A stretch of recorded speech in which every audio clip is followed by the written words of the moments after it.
இந்த படுகொலை என்பது ஆருத்ரா மட்டும் சொல்ல முடியாது. இது தமிழ்நாடு முழுக்க இருக்கிற சாதியவாதிகள், மதவாதிகள், ஒரு ஆர்கனைஸ்ட் கேங் பகிரங்கமா சொல்றாங்க. இப்ப ஆம்ஸ்ட்ராங் இறந்துட்டாரு. தமிழ்நாட்டில் இருக்கிற இளைஞர்கள் யாரோ இன்னொரு பிற தலைவர்களை தப்பா நடவடிக்கைக்கு போனா என்ன ஆகும்? இப்ப சரண்டர் ஆயிருக்கிறவங்கள உடல் வாகனம் தெரியும், நீங்களே பார்க்கலாம். அவங்க குண்டு குண்டு இருப்பாங்க, அந்த வண்டியில போறவங்க ஒல்லியா இருப்பாங்க. ரெண்டாவது, இதுல உளவுத்துறை மிக மெத்தனமாக இருந்திருக்கு.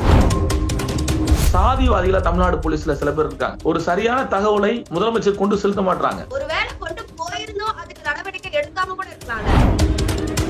தீபக் ராஜா படுகொலையா இருக்கட்டும், இப்ப அண்ணன் ஆம்ஸ்ட்ராங் படுகொலையா இருக்கட்டும், இதெல்லாம் நீங்க பார்க்கும்போது உளவுத்துறைக்கு தகவல் தெரிஞ்சே இப்படிப்பட்ட படுகொலைகள் நிகழ்ந்த வேதனை எங்களை போன்று. மதுரை மாவட்டத்துல தொடர்ந்து விடுதலை சிறுத்தை கட்சியின் தலைவர் எழுச்சி தமிழருடைய படத்தை அழிச்சிட்டு இருக்காங்க சுவர் விளம்பரங்களை. 4 சட்டமன்ற உறுப்பினர் கொண்ட கட்சி, 2 நாடாளுமன்ற உறுப்பினர் கொண்ட கட்சி, தேர்தல் அரசியலில் 25 ஆண்டுகளுக்கு பிறகு அங்கீகாரம் பெற்ற கட்சியா மாறி இருக்கு. சாதி வெறியர்களோட சேர்ந்துகிட்டு காவல்துறை அளிக்குது. தாழ்த்தப்பட்ட தலைவர்களுக்கோ இல்ல விடுதலை சிறுத்தைகளுடைய நிர்வாகிகளுக்கோ எங்காவது ஒரு இடத்துல போலீஸ் பாதுகாப்பு இருக்கா? ஆனால் தமிழ்நாட்டில் RSS பிஜேபி காரங்களுக்கு எவ்வளவு பேருக்கு பாதுகாப்பு இருக்கு? திமுக அரசு கொடுக்குதுங்கிறேன் நான். பாதுகாப்பு இல்லையே. இதெல்லாம் நீங்க உங்க தலைவர்கிட்ட சொல்லலையா? தலைவருக்கு தெரியுமா? தலைவருக்கே நாங்க தலைவருக்கே பாதுகாப்பு நாங்க கேட்கிறோம். திமுக கூட்டணியில இருக்கிற கட்சியினுடைய தலைவருக்கே பாதுகாப்பு இல்ல அப்படின்னா நாட்டு மக்களுக்கு எப்படிப்பட்ட பாதுகாப்பு கொடுக்க முடியும்ன்ற கேள்வி நீங்க எழுப்புனது இல்லையா?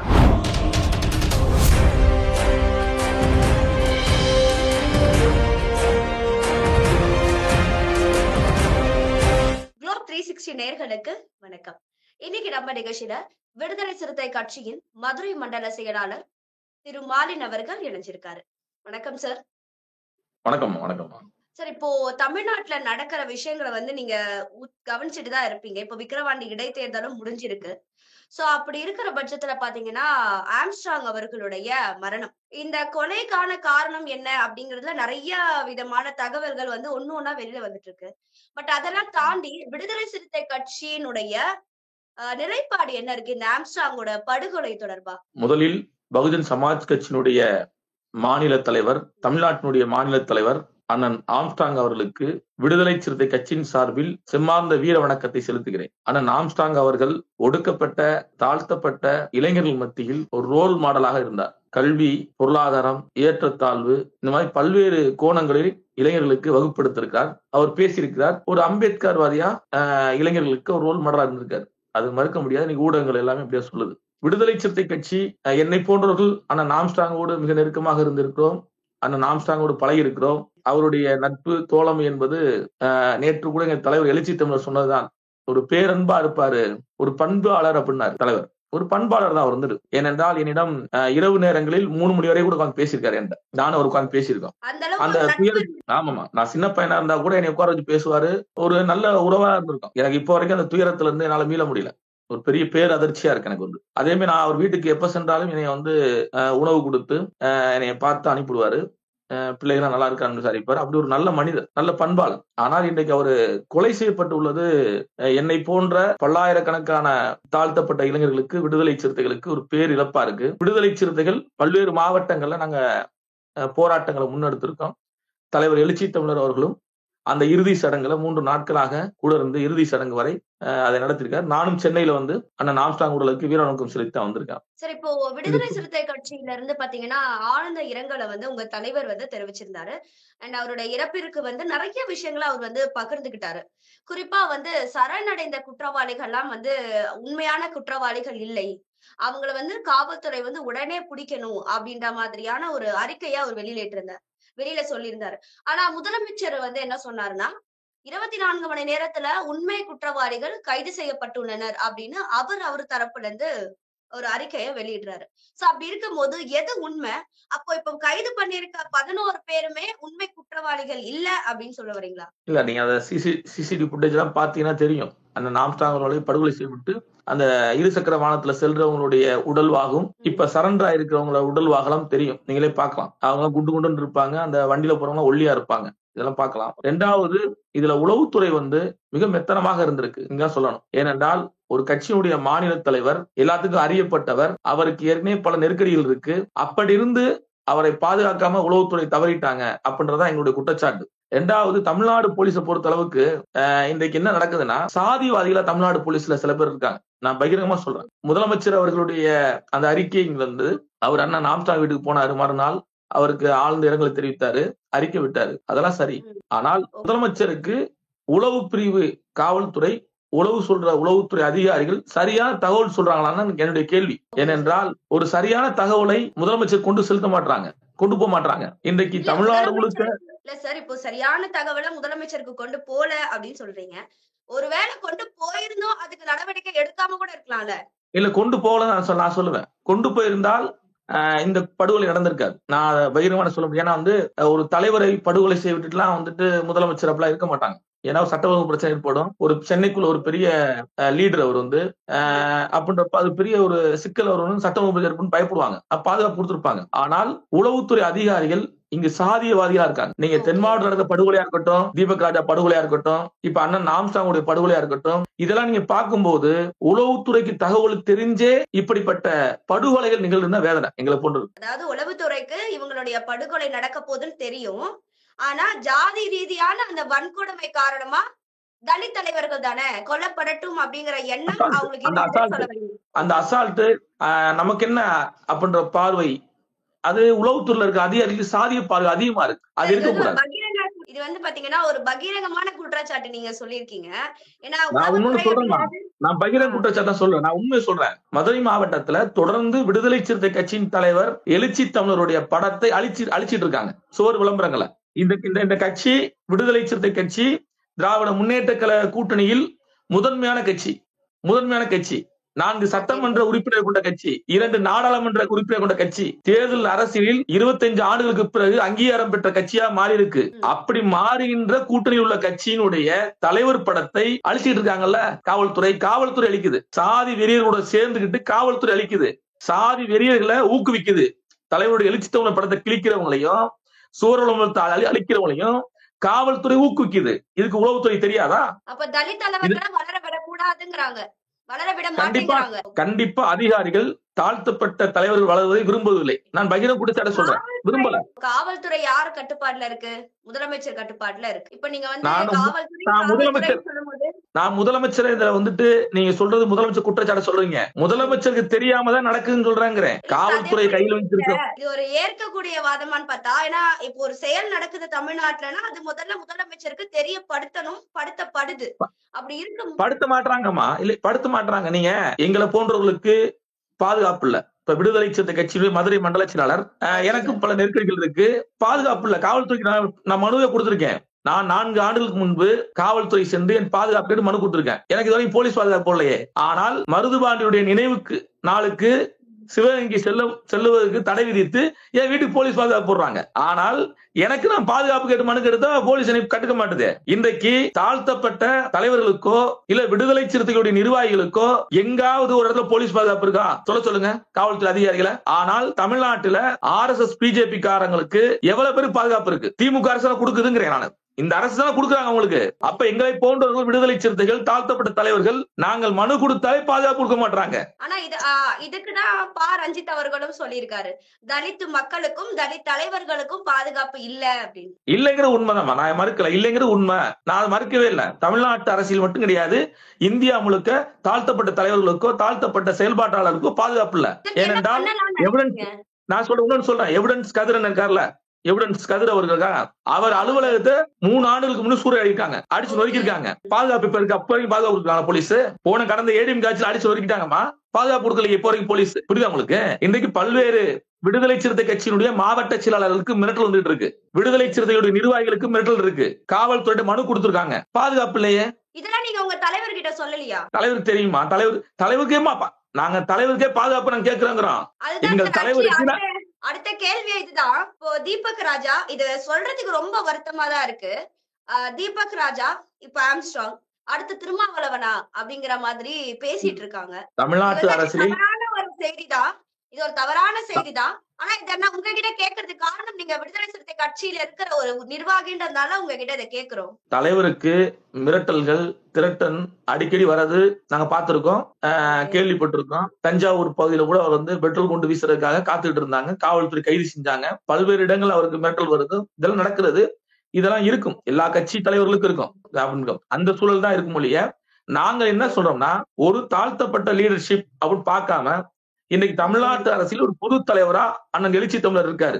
இன்னைக்கு நீங்க எல்லா தலைவருக்கும் பாதுகாப்பு கொடுத்துருக்கீங்க. மருத்துவர் ராமதாஸ் பாதுகாப்பு கொடுத்துருக்கீங்க, அண்ணாமலைக்கு பாதுகாப்பு கொடுத்துருக்கீங்க. இப்படி எல்லா தலைவருக்கும் பாதுகாப்பு இருக்கு. இன்னைக்கு விடுதலை சிறுத்தை கட்சி சனாதனத்தையும் சாதி ஒழிப்பையும் களமாடுகின்ற இயக்கமா இருக்கு. அப்ப தலைவருக்கு பாதுகாப்புன்னு கேட்கிறோம்.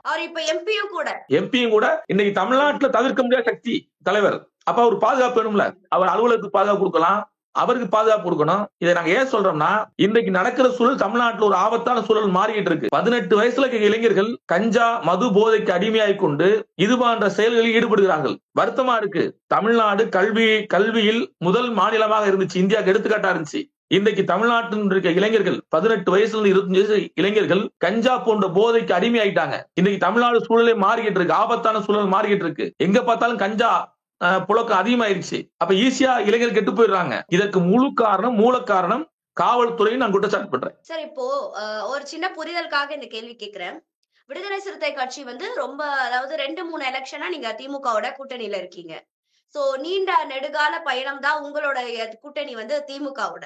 சோ அப்படி இருக்கும் போது திமுக கூட்டணியில இருக்கிற கட்சியினுடைய தலைவருக்கே பாதுகாப்பு இல்ல அப்படின்னா, நாட்டு மக்களுக்கு எப்படிப்பட்ட பாதுகாப்பு கொடுக்க முடியும்ன்ற கேள்வி நீங்க எழுப்புனது இல்லையா? நாங்கள் தொடர்ந்து பல்வேறு போராட்ட களங்களில் நின்று திராவிட முன்னேற்ற கழக கூட்டணி இருந்து கொண்டே நாங்கள் அரசுக்கு கோரிக்கை வைக்கிறோம். இரண்டாவது, பல்வேறு இல்ல போராட்டம் எல்லாத்துக்கும் ஒரு தீர்வா இருக்கும்னா அது ஒரு பெரிய கேள்விக்குறி தானே. நாங்க சந்திக்கும் போதெல்லாம் தலைவர் எழுச்சி தமிழர் அவர்கள் முதலமைச்சரிடம் பல்வேறு விஷயங்களை பேசிட்டு தகவல் சொல்லுவதா செய்யறாரு. இதை மறுக்க முடியாது. ஆனால் நாம் காவல்துறை அதிகாரிகள், உளவுத்துறை அதிகாரிகள், நீங்க எல்லாரையும் வாட்ச் பண்ணணும்ல, எல்லா தலைவரும் வாட்ச் பண்ணணும்ல. புரியுதா உங்களுக்கு? நீங்க எல்லா தலைவரையும் காலையில என்ன செய்யறாங்க, விடுதலை சிறுத்தை கட்சியுடைய மாவட்ட செயலாளர் என்ன செய்யறாரு அப்படின்னு நீங்க பாக்கணும். திமுக மாவட்ட என்ன செய்ய பாக்கணும். முதல்ல பார்ப்பாங்க, முதல்ல நோட்டு போடுவாங்க, நோட்டு போட்டு கண்காணிப்பாங்க. அந்த நிர்வாகி என்ன செய்யறாரு, இன்னைக்கு எந்த கூட்டத்துக்கு போறாரு, எந்த நிகழ்ச்சியில் கலந்துக்கிறாரு அப்படின்னு கேட்பாங்க. ஆனால் இன்னைக்கு போன்ல கேட்டு போயிட்டே இருக்காங்க. புரியுதா உங்களுக்கு? அப்ப அவங்க ஒத்துக்கிறீங்க. முன்ன மாதிரி கிடையாது. முன்னெல்லாம் நேரடியா கேட்பாங்க, உங்களுக்கு பாதுகாப்பு இருக்குமா, உங்களுக்கு திருட்டன் இருக்கா, உங்களுக்கு என்ன செய்யணும் கேட்பாங்க. இப்ப கிடையாது. 10-15 ஆண்டுகளா கிடையாது. நாங்களும் பொது அரசியல் மைய நீரோட்டத்துல வந்தனால இப்படி சூழல் நடக்காது. ஏனென்றால் தமிழ்நாட்டுல எல்லாரும் அண்ணன் தம்பியா இருக்கும், நட்பா இருக்கும், தோழமையா இருக்கும். கொஞ்சம் சாதி குறையுதுன்னு பாக்குறோம். ஆனால் சாதி அந்த அமைப்பு குறையும் போது கூலிப்படை கலாச்சாரமும் ரவுடிகள் கலாச்சாரம் பெருகி கொண்டே போகுது. அதுதான் ஆபத்துங்கிறோம். அதுதான் ஆபத்து. அது இளம் தலைமுறை அழிச்சிருக்கிறோம். இல்ல, அது என்ன சொல்றோம்னா, இளம் தலைமுறை இருக்காங்கல்ல, ஒரு இளம் தலைமுறையை அழிச்சிருங்கிறோம். தமிழ்நாட்டுல இருக்கிற ஒரு இளம் தலைமுறை அழிவுக்கு போய்கிட்டு இருக்கு. மது பழக்க வழக்கத்தில், கஞ்சா பழக்க வழக்கத்துல போய்கிட்டு இருக்குங்கிறோம். அது ஒரு ஆபத்தான போக்கா உருவாகிட்டு இருக்குங்கிறோம். அப்போ கட்சியினுடைய கொள்கைக்காக கூட்டணியில முறிவு ஏற்பட்டாலும் பரவாயில்ல, எங்களுக்கு மக்களுடைய நலன் தான் முக்கியம் அப்படின்னு சொல்ல வரீங்க. அப்ப இதெல்லாம் பார்த்துட்டு 2026ல கூட்டணியும் திமுகவோட தானே இருக்கு. இல்ல, தலைவர் எழுச்சி தமிழர் கூட்டணியை பற்றி அவர் தான் முடிவு செய்வார். புரியுதுங்களா? நாங்கள் இப்ப நடக்கிற பிரச்சனை ஒட்டி தான் திமுக அரசுக்கு கோரிக்கை வைக்கிறோம். கூட்டணிக்குள்ளே இருந்தாலும் எங்களுடைய நிலைப்பாட்டை முதலமைச்சர் தெரியப்படுத்துறோம். ஊடகங்கள் வாயிலாகவும் நேரடியாகவும் அவங்களுக்கு செய்தியை கொண்டு போய் சேர்க்கணும் அப்படின்னு சொல்றோம். புரியுதுங்களா?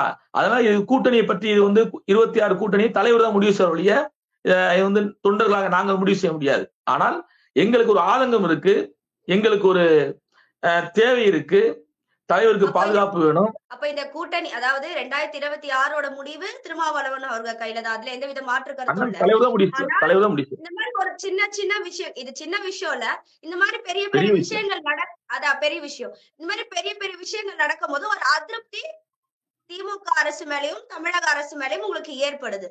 ஆனா இதெல்லாம் மனசுல வச்சுக்கிட்டோம் நீங்க கூட்டணியில தொடர்வோம் அப்படின்னு தலைவர் முடிவெடுத்தா, எனக்கு ஏற்படுங்கிறத விட எங்களுக்கு நெருக்கடி ஏற்படுன்னு சொல்றேன். எங்களுக்கு ஏற்படுங்க, எங்களுக்கு நெருக்கடி ஏற்படுது, எங்களுக்கு ஒரு அச்சத்தை உண்டு பண்ணுது, பயத்தை உண்டு பண்ணுது. புரியுதுங்களா உங்களுக்கு? ஏனென்றால் கடந்த காலங்கள்ல காவல்துறை எப்படி செய்யறாங்கிறது தெரியும் எங்களுக்கு. எங்களை நெருக்கடி பண்றதுக்கு, எங்களை கைது செய்யறதுக்கு அவ்வளவு ஸ்பீடா இருப்பாங்க. இப்ப மாலின் மேல ஒரு வழக்கு போடணும்னா உடனே ரிமாண்ட் பண்ணிடுவாங்க பிடிச்சி. புரியுது உங்களுக்கு? ஆனால் அதுவே நாங்க ஒரு புகார் கொடுத்தோம்னா லேட் பண்றாங்க. நாங்க ஒரு புகார் கொடுத்து எங்க தலைவருடைய படத்தை அழிச்சிட்டாங்க, கைது பண்ணுங்கன்னா லேட் பண்றாங்க. நாங்க அனுமதி கேட்டா தரமாட்டுறாங்க போராட்டங்களுக்கு. நாங்கள் திருவிழா நடத்த திருவிழாவில் நிகழ்ச்சி நடத்துறதுக்கு அனுமதி தர மாட்டாங்க. அதுவே பெரிய சமூகமா இருந்தா கொடுக்குறாங்க. அப்ப இந்த கூட்டணிக்குள்ள இருந்துட்டு எங்களுக்கு எவ்வளவு நெருக்கடி இருக்கிறதை முதலமைச்சர் அவர்கள் புரிந்து கொள்ளணும். இன்னைக்கு தலைவருக்கு பல்வேறு விமர்சனங்கள் உருவாகுது. அவர் அதை சமாளித்துக் கொண்டுதான் இன்னைக்கு பேசிக்கிட்டு இருக்காரு. ஏனென்றால் போற போக்கு சொல்லிடலாம், அவதூறு பரப்பிடலாம், விடுதலை சிறுத்தைகள் அமைதியா இருக்காங்க, அவங்க கண்டிக்க மாட்டாங்க, அவங்க பேச மாட்டாங்க சொல்லிடலாம். ஆனால் நாங்கள் திமுகவிடமும் அங்கிட்டு இருந்து விமர்சனம் வருது. என்னன்னா, நீங்க அங்க கூட்டணிக்குள்ளே இருந்துட்டு எங்களை எதுக்குறீங்க, எங்களை விமர்சனம் பண்றீங்க, போராட்டம் பண்றீங்கன்னு சொல்லி திமுக சொல்றாங்க. அதையும் தலைவர் ஏற்றுக்கொண்டு தான் செயல்படுகிறார். இங்கிட்டு இருந்தும் தாழ்த்தப்பட்ட இளைஞர்கள் எங்களை விமர்சனம் பண்றாங்க. அதையும் ஏற்றுக்கொண்டுதான் நாங்கள் செயல்பட தேவை இருக்கு.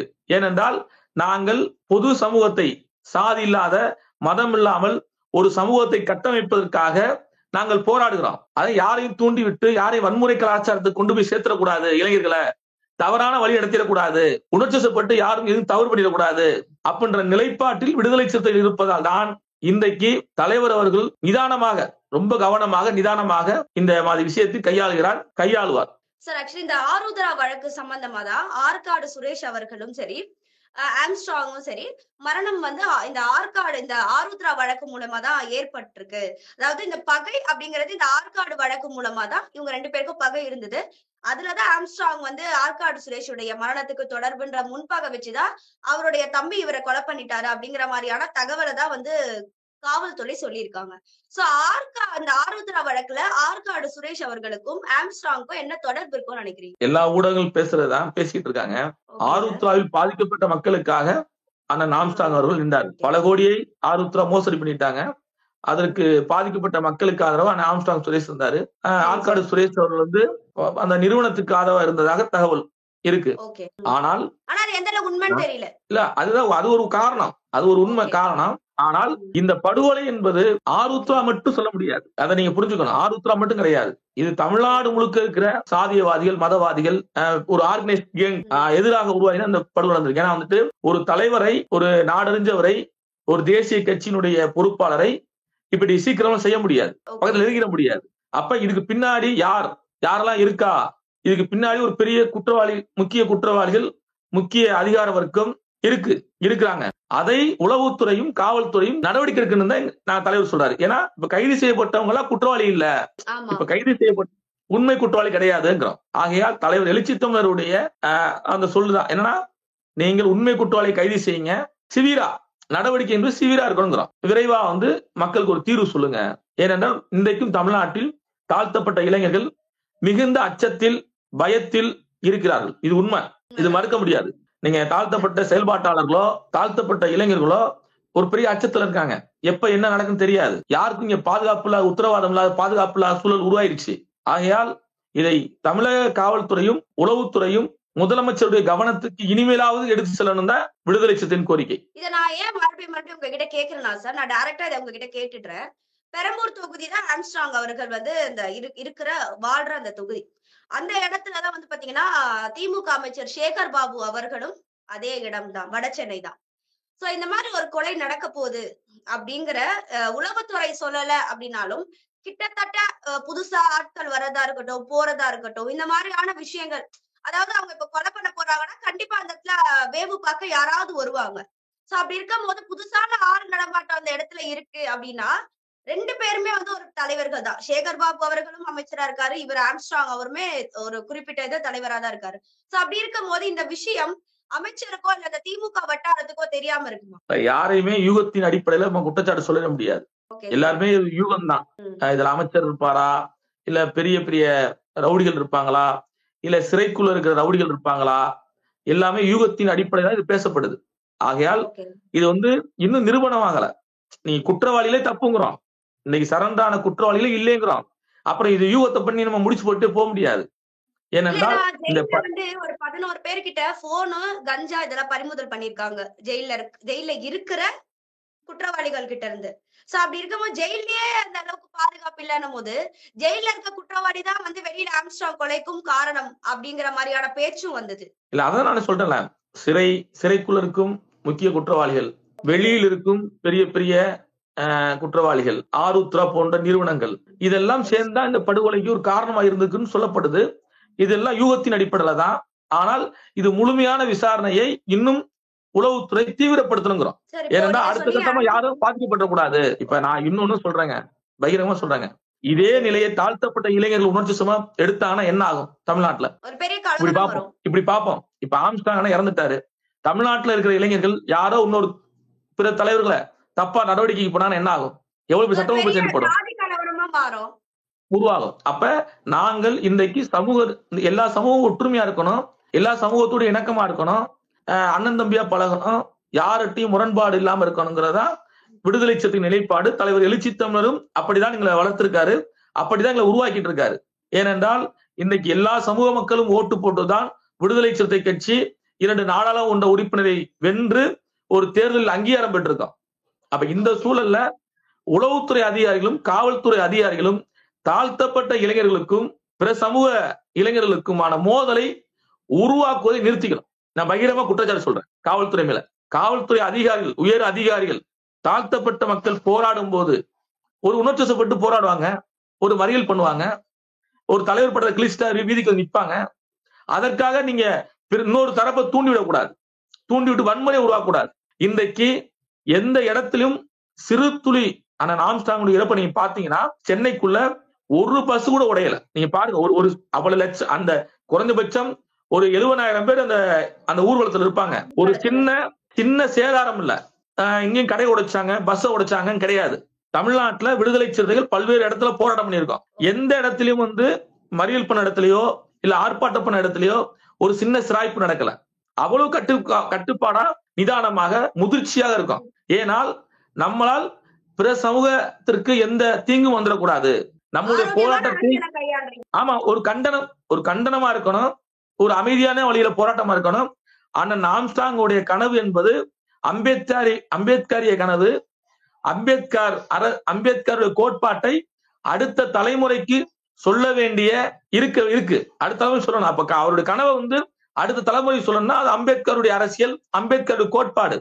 அப்ப இளைஞர்கள் அப்படிதான் வழிநடத்தணும் ஒழிய இளைஞர்களை வன்முறை பாதைக்கோ இல்ல வன்முறை அரசியலுக்கோ ஆளாக்கக்கூடாது. அது தமிழ்நாட்டுக்கு ஆரோக்கியமா இருக்காது. சார், அப்போ இதுல இருந்து என்ன பாத்தீங்கன்னா, தலித் தலைவர்களுக்கோ தலித் மக்களுக்கோ பாதுகாப்பு கொடுக்க வேண்டிய காவல்துறை அதிகாரிகளுடைய மெத்தன போக்குகளோட தான் இந்த படுகொலைகள் தமிழகத்துல நிகழுது. இந்த படுகொலை மட்டும் இல்ல, இன்றைக்கும் அச்சத்தோடு தாழ்த்தப்பட்ட தலைவர்கள் விடுதலை சிறுத்தை நிர்வாகிகள் இருக்காங்க. நான் பகிரங்கமா சொல்றேன், அச்சத்தோட இருக்காங்க.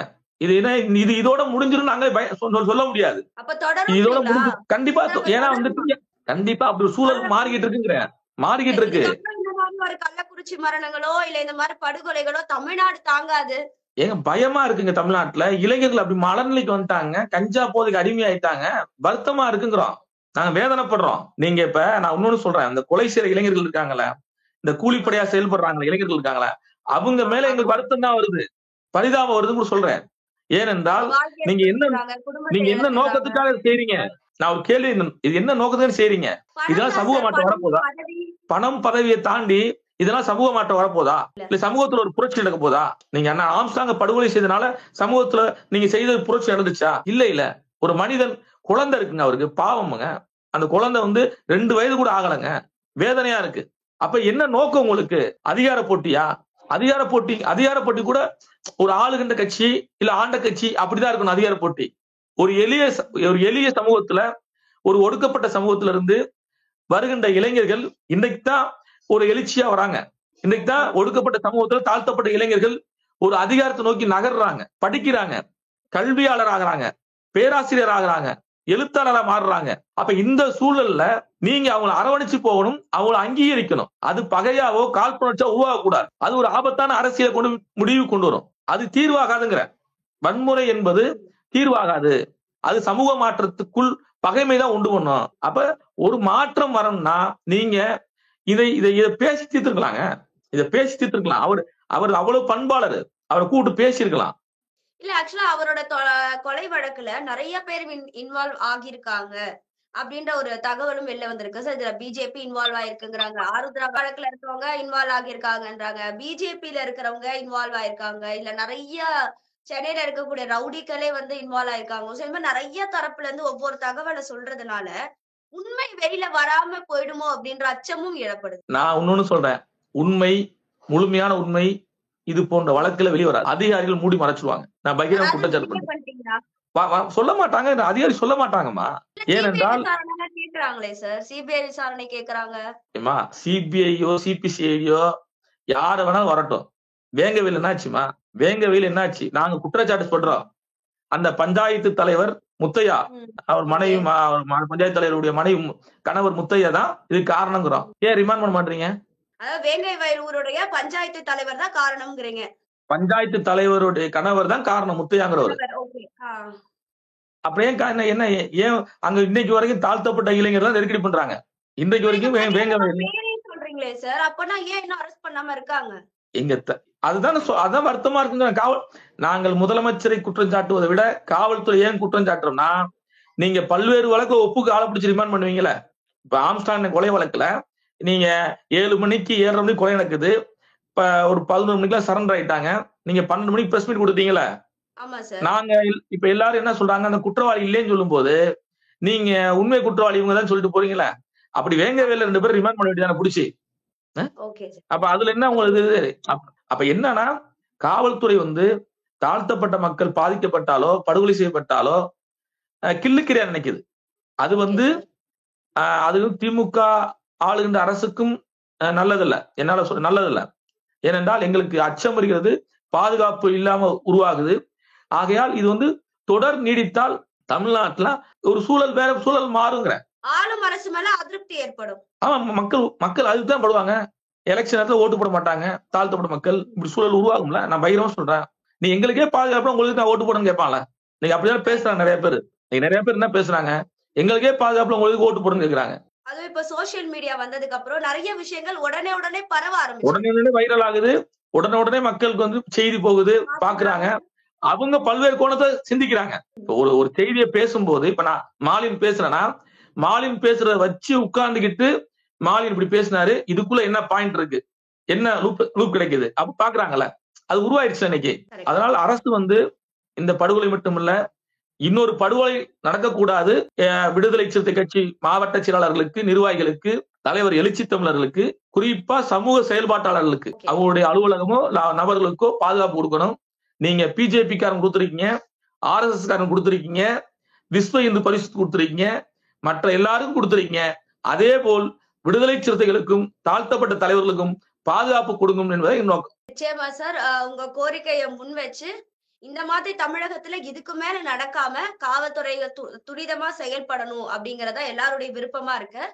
இன்னைக்கு நம்ம நிகழ்ச்சியில கலந்துட்டு நிறைய விஷயங்களை மக்களுக்காக பகிர்ந்துட்டீங்க. நன்றி சார். நன்றி.